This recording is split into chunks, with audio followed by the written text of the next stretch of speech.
This channel does not promote any violent, harmful, or illegal activities. All content provided by this channel is meant for an educational purpose only.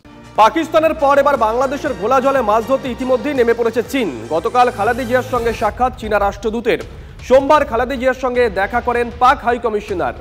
পরপর দুদিন বাংলাদেশে পাকিস্তান চীনের অতি সক্রিয়তা লক্ষ্য করা গেছে। ভারত বিরোধিতায় বরাবরই প্ররোচনা পাকিস্তান চীনের তরফ থেকে আসে, আমরা দেখতে অভ্যস্ত। আমরা একই সঙ্গে দুটো ছবি দেখাচ্ছি। পাকিস্তানের পর বাংলাদেশের ঘোলা জলে মাছ ধরতে নেমেছে চীনও। গতকালই খালেদা জিয়ার সঙ্গে সাক্ষাৎ চীনা রাষ্ট্রদূতের, যে ছবি আমরা দেখাচ্ছি। আর সোমবার খালেদা জিয়ার সঙ্গে দেখা করেন পাক হাই কমিশনার। পরপর দুদিন বাংলাদেশে পাকিস্তান চীনের অতি সক্রিয়তা, ভারত বিরোধিতায় বরাবরই প্ররোচনা পাকিস্তান চীনের। সেখান থেকেই কি তাহলে এই সাক্ষাতের পর কিন্তু এই প্রশ্ন উঠতে শুরু করে দিয়েছে। দুটো ছবি আমরা দেখাচ্ছি একই সঙ্গে, দেখুন পরপর দুদিন ঘটে চলা দুটো ঘটনার দুটো বৈঠকের ছবি।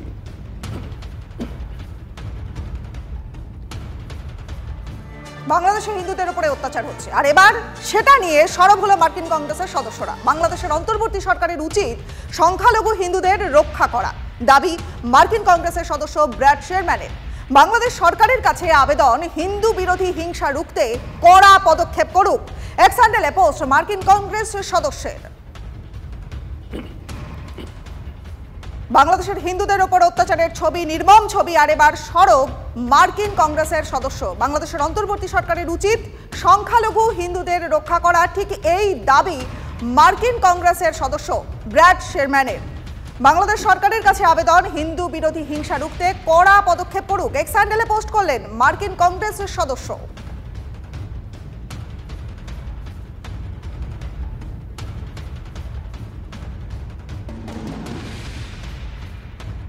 অন্যদিকে ব্রিটিশ পার্লামেন্টে বাংলাদেশ পরিস্থিতি নিয়ে আলোচনা হয়, উদ্বিগ্ন ইউনুস প্রশাসন। নৈরাজ্যের বাংলাদেশে হিন্দু নির্যাতনের সরব একাধিক ব্রিটিশ এমপি। হস্তক্ষেপ করুক ব্রিটিশ সরকার, দাবি একাধিক ব্রিটিশ এমপির। ব্রিটিশ নাগরিকদের জন্য বাংলাদেশে ঘোরার সতর্কবার্তা ব্রিটেনের। পরিস্থিতি বিপজ্জনক বুঝে এবার তোয়াজের রাস্তায় ইউনুস প্রশাসন, অর্থাৎ ইউনুস সরকার চাপে পড়েছে। ব্রিটেনের হাই কমিশনারকে ডেকে পরিস্থিতি বোঝানোর চেষ্টা বিদেশ উপদেষ্টার। সংখ্যালঘু নির্যাতন অতিরঞ্জিত, আরও এক মিথ্যাচারের বার্তা বাংলাদেশের। বৈঠকের পরেও অবস্থান পরিবর্তনের ইঙ্গিত দেয়নি ব্রিটেন। ব্রিটিশ পার্লামেন্টে বাংলাদেশের পরিস্থিতি নিয়ে আলোচনা হওয়ায় উদ্বিগ্ন ইউনুস প্রশাসন। নৈরাজ্যের বাংলাদেশে হিন্দু নির্যাতনে সরব হয়েছেন একাধিক ব্রিটিশ এমপি। তারা চাইছেন ব্রিটিশ সরকার এই বিষয়ে হস্তক্ষেপ করুক।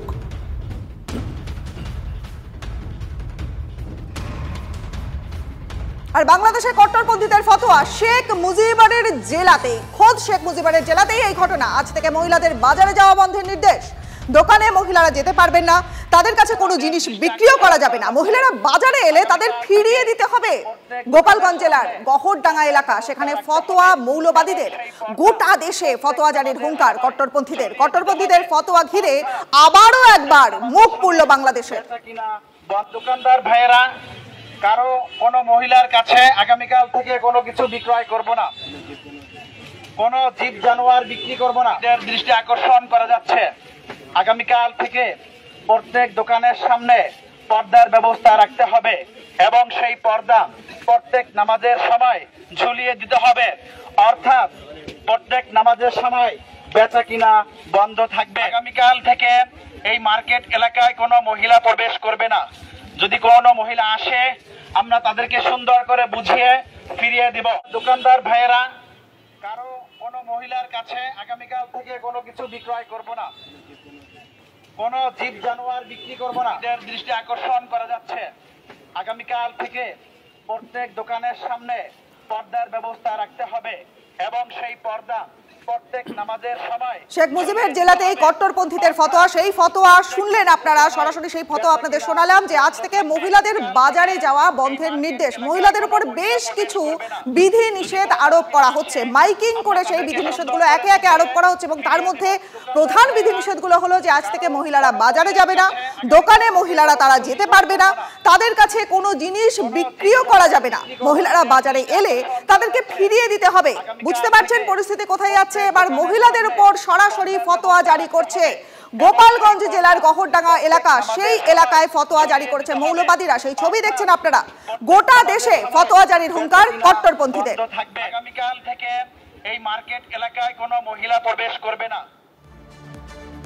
দেখুন, বাংলাদেশ যে গভীর খাদে তলিয়ে যাচ্ছে তার একাধিক উদাহরণ সামনে এসেছে, আমরা তুলে ধরেছি। আরও একটা উদাহরণ, সনাতনী এবং ইসকন মতাদর্শী হওয়ায় এবার এক উপাচার্যকে নিশানা কট্টরপন্থীদের। চট্টগ্রাম প্রিমিয়ার ইউনিভার্সিটির উপাচার্য অনুপম সেনের পদত্যাগের দাবিতে বিক্ষোভ দেখার পড়ুয়ারা উপাচার্যের পদত্যাগের জন্য তারা সময় বেঁধে দিয়েছে। চলছে অবস্থান কর্মসূচি। পদত্যাগ না করলে বিশ্ববিদ্যালয়ে পড়াশোনা সহ সমস্ত কাজ বন্ধের হুমকি দিয়েছে কট্টরপন্থী ছাত্র সংগঠন। দেখুন, বিশ্বজুড়ে নিন্দার ঝড় উঠেছে। আর এবার বাংলাদেশ সরকারের মুখোশ খুলে দিল বাংলাদেশের এই মানবাধিকার সংগঠন। হিন্দুদের উপর অত্যাচারের ভয়ঙ্কর রিপোর্ট জমা দিয়েছেন তারা। বাংলাদেশের হিউম্যান রাইটস সাপোর্ট সোসাইটি এই রিপোর্ট জমা দিয়েছে।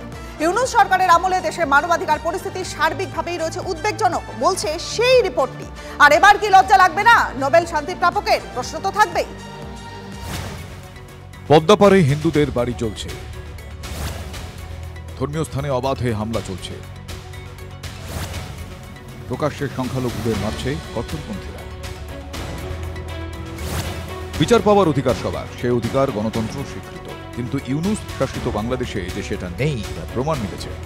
হিন্দু নিগ্রহের প্রতিবাদ করে গ্রেফতার হওয়া ইসকনের সন্ন্যাসী চিন্ময় কৃষ্ণ দাসের হয়ে কোনো আইনজীবী যদি লড়াই করতে নামেন তাহলে তার কি পরিণতি হতে পারে বুঝিয়ে দিয়েছেন বাংলাদেশের কট্টরপন্থী আইনজীবীরা। যদি কেউ সাহস করে এই চিন্ময় দাসের পক্ষে কেউ যদি ওকালতি করতে চায় কিংবা ওকালতনামা দাখিল করে, সাথে সাথে এই কোর্ট বিল্ডিং এর তাকে গণফিরে দিতে হবে। এটাই কি বাংলাদেশের আইনের শাসনের নমুনা? এত কিছুর পরেও মঙ্গলবার ইউনূস সরকারের পররাষ্ট্র উপদেষ্টা দাবি করেছিলেন বাংলাদেশ নিয়ে সবই রটনা। মাইনরিটি, বিশেষ করে হিন্দু সমাজের পরিস্থিতি নিয়ে আমাদের মনে হয়েছিল যে ভুল ধারণার সৃষ্টি না হয়, কারণ ভুল ধারণার সৃষ্টি করার মতো প্রচুর পরিবেশ আছে। বাংলাদেশ খুব একটা সাম্প্রদায়িক খারাপ অবস্থার ভিতর দিয়ে যাচ্ছে, এরকম একটা পরিস্থিতি সৃষ্টির অভ্যন্তরীণ এবং দেশের বাইরে প্রচেষ্টা আছে। আমরা সেই প্রচেষ্টা সফল না হয় সেই চেষ্টা করছি। পররাষ্ট্র উপদেষ্টার দাবি বাংলাদেশ নিয়ে অপপ্রচার চলছে। তিনি যেদিন মুখ খুললেন তার পরের দিনই বিশ্বের সামনে বাংলাদেশের ভয়ঙ্কর পরিস্থিতির ছবিটা তুলে ধরেছে দেশের হিউম্যান রাইটস সাপোর্ট সোসাইটি বা HRSS। বাংলাদেশের সংবাদ মাধ্যম প্রথম আলোর প্রতিবেদন অনুযায়ী নভেম্বর মাসে হিংসা, সংঘর্ষ ও মৃত্যুর তথ্য রিপোর্ট আকারে প্রকাশ্যে এনেছে HRSS। এই রিপোর্ট ইউনূস সরকারের মুখোশ খুলে দিয়েছে, কারণ বাংলাদেশের হিউম্যান রাইটস সাপোর্ট সোসাইটি জানিয়েছে সংখ্যালঘু থেকে নারী ও শিশু বাংলাদেশের হিংসার হাত থেকে কেউ রক্ষা পাচ্ছে না। পরিসংখ্যান ধরে ধরে অত্যাচার, হিংসার তথ্য দিয়েছে সেদেশের মানবাধিকার সোসাইটি। বলা হয়েছে নভেম্বর মাসে 21টি গণপিটুনির ঘটনায় নিহত 12 জন, 103টি রাজনৈতিক হিংসায় 16 জনের মৃত্যু হয়েছে, আহত 600-রও বেশি, আক্রান্ত সংখ্যালঘু থেকে নারী ও শিশুরা। 27টি ঘটনায় 46 জন সাংবাদিক নির্যাতনের শিকার হয়েছেন, সে কথাও HRSS এর রিপোর্টে বাংলাদেশ হিউম্যান রাইটস সাপোর্ট সোসাইটির দাবি, হাসিনা সরকারের পতনের পর দেশে মানবাধিকার পরিস্থিতি সার্বিকভাবেই উদ্বেগজনক। যেখানে দেশের সংস্থাই এই রিপোর্ট দিচ্ছে সেখানে স্বাভাবিকভাবেই প্রশ্ন উঠছে, বাংলাদেশে কি তালিবানি শাসন চালাতে চাইছে ইউনূসের সরকার? বাংলাদেশ সরকার কি শুধুই কট্টরপন্থীদের সহায়? হিন্দু সংখ্যালঘু নাগরিকদের প্রতি কি সরকারের কোনো দায়িত্ব নেই? নিজের দেশে কি পরাধীন হয়ে থাকতে হবে হিন্দুদের? মাতৃভূমিতে দাঁড়িয়ে সেটা মানতে নারাজ বাংলাদেশের হিন্দুরা, পদ্মাপাড়ের সংখ্যালঘুরা। তাই অস্তিত্ব রক্ষার লড়াই লড়ছেন ওপার বাংলার হিন্দুরা। সেই লড়াই কতটা কঠিন সেটা শান্তিতে নোবেলজয়ী ইউনূস সরকারের আমলে হিংসা, অশান্তির তথ্য তুলে ধরে স্পষ্ট করে দিল হিউম্যান রাইটস সাপোর্ট সোসাইটির report. Bureau report, TV9 Bangla.